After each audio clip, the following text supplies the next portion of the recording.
দেখো এই কলটা কেউ চালাচ্ছে না, বাট এটা দিয়ে জল পড়ছে।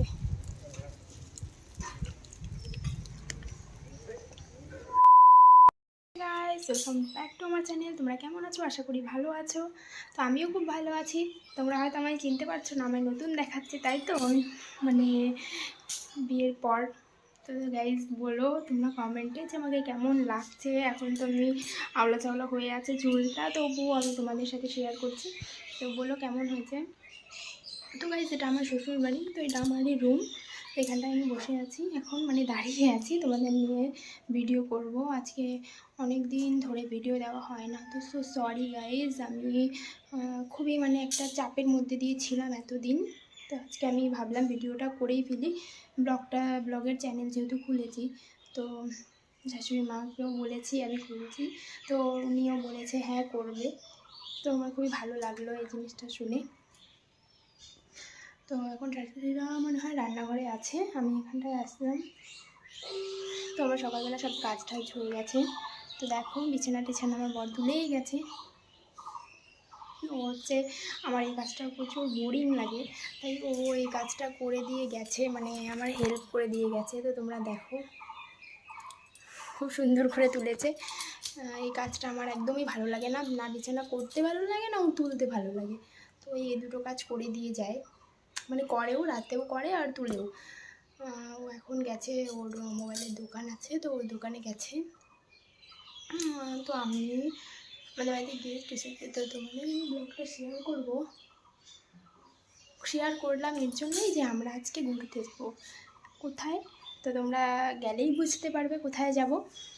তো চলো এখন এর জন্য টাটা। এই গাইস, মানে বলেছিলাম আমি ঘুরতে যাব, তো আমি এখন মানে বলতে পারো হাফ রেডি হয়েছি। তো দেখো উনিও রেডি হচ্ছে। তো এখন আমি রেডি হয়ে যখন বেরোবো তখন আবার তোমাদের সাথে দেখাবো। আমি ভাবলাম হাফ লুকটা দেখেই নাও আমি কেমন লাগছি দেখতে। তো চলো একটু পরে আবার আসছি। গাইজ দেখো আমরা একটা অটো রিজার্ভ করেছিলাম, সেই অটোতে করে চলে যাচ্ছি, মানে যেখানে যাওয়ার কথা। তো তোমরা দেখলে বুঝতে পারবে যে কোথায় আসছি, যারা শিলিগুড়িতে থাকো আর কি, বাগডোগরাতে। তো আমি বলে দেব। তো দেখো কি সুন্দর চারিদিকে, সবুজে সবুজ একদম, কি সুন্দর দেখতে। তো আমাদের শ্বশুরবাড়ি থেকে বেশি দূরে না, কাছেই। তো চলো জায়গায় যাওয়া যাক। তো গাইজ এই সেই জায়গা, ঠাকুরের মন্দির, জঙ্গলের একদম মধ্যেখানে শিব ঠাকুরের মন্দির। তো খুবই একটা প্রিয় জায়গা আমার। দেখো চারোদিকে একদম জঙ্গল, মাঝখানে মন্দির। চলো তোমাদের মন্দিরের ভেতরটা নিয়ে যাই। দেখো আমি চলে আসলাম যেখানে আসার কথা ছিল, তো জঙ্গলি মন্দির। আসো। তো দেখো এটা হচ্ছে সেই বাবার মন্দির। আমরা সবাই চলে এসেছি। এটা হচ্ছে আমার ভাই, মানে দেওর। তো চলো তোমাদের আস্তে আস্তে ভিতরের দিকে নিয়ে যাই। খুব দারুণ জঙ্গলের ভেতর মন্দিরটা খুবই সুন্দর। তো দেখো তোমরা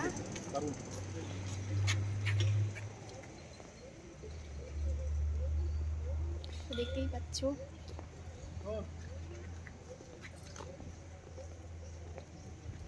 তো তোমরা একটা জিনিস তোমাদের আমি দেখাই। আচ্ছা দেখো এই কলটা কেউ চালাচ্ছে না, বাট এটা দিয়ে জল পড়ছে।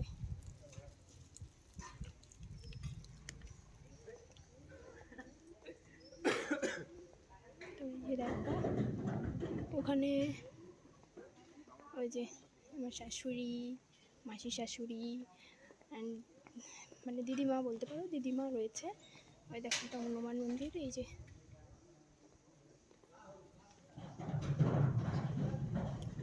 দেখো।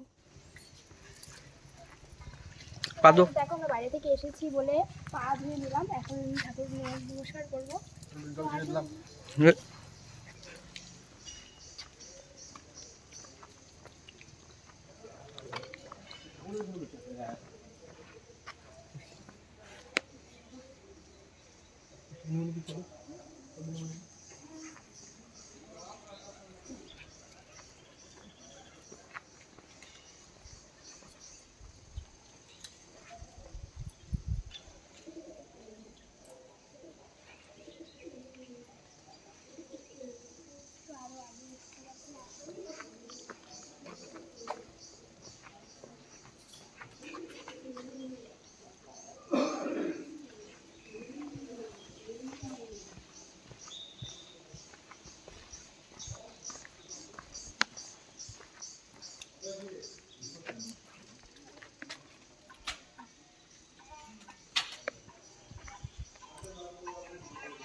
দেখো আমাদের ফটো তোলা কমপ্লিট। আরেকজন হয়তো ফটো তোলাই হয় না, তো আমরা আগে যাচ্ছি, মানে গাড়ির মধ্যে বসবো। তো দেখতেই পাচ্ছ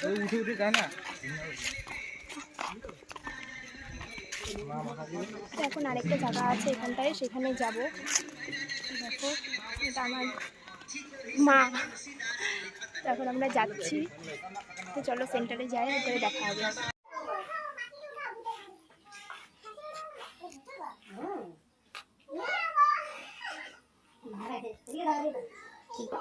ভেতরে যায় না কি থাকবে, এমনিতে কাঠের ঘর কোনিতে ঢেকে থাকবে।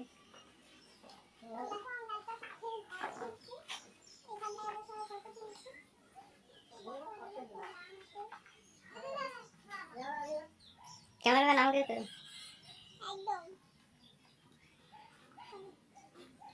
তো গাইজ আমি ঘুরে চলে এসেছি বাড়িতে। তো এখন আমি ড্রেস ছাড়বো, তো আমি ভাবলাম তোমাদের সাথে শেয়ার করিনি।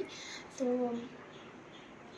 চলো, দেখতে পাচ্ছ আসার টাইমে আমি তোমাদের ভিডিও শেয়ার করতে পারিনি, কারণ হচ্ছে জানি না, ভুলে গেছি হয়তো, নাহলে মজা করতে করতে কিছু একটা হবে। তো দেখো আমার জামা কাপড় এইভাবে ছেড়ে চলে গিয়েছিলাম, এখন এসে পরিষ্কার করব। দেখো আমি হচ্ছে ড্রেস ছেড়ে নিয়ে একটু রেস্ট করে রাতের খাবারের জন্য চলে আসলাম। তো আমার সাথে আমার দিদিও আছে, আমি একা করছি না, আমার ননদ হয়। তো আমরা সবাই আজকে শাশুড়িমা বললেন যে মাসি এসেছে, ফ্রাইড রাইস খেতে চেয়েছে, তো আমরা ওগুলোর জোগাড় করে দিচ্ছি, দিদি রান্না করবে। তো তারপর আর ভিডিও করা হয়নি।